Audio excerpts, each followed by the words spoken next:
Il y a bientôt un an, le 16 avril 2020, Christophe s'éteignait des suites d'un emphysème pulmonaire à l'âge de 74 ans.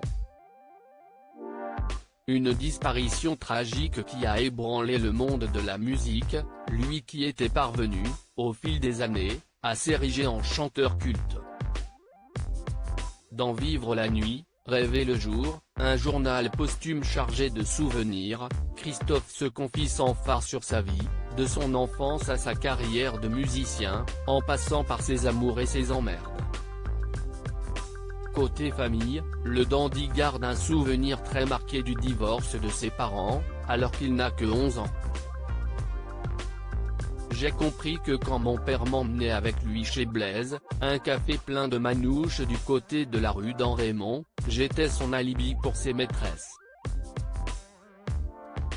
Mais à l'époque, on ne parlait pas de ces choses-là, et on n'expliquait rien, raconte Christophe qui se souvient d'un père plutôt cool, et d'une mère qui s'occupait de la maison et qui leur mettait des gifles, à lui et ses frères, lorsqu'ils faisaient une connerie. Ils ne nous ont même pas dit si elle était morte ou vivante concernant sa mère. Le chanteur évoque également cette abominable frayeur que lui a un jour faite cette dernière, alors qu'il rentre à la maison avec son frère aîné, Gégé.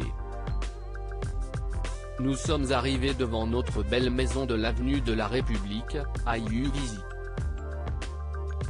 Nous voulions rentrer chez nous mais la porte était fermée à clé de l'intérieur, se souvient Christophe.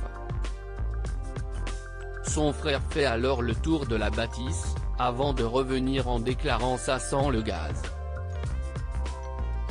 Si est là que le chanteur et Gégé font une découverte effrayante. Par une des fenêtres, on a vu notre mère évanouie dans la cuisine, raconte Christophe.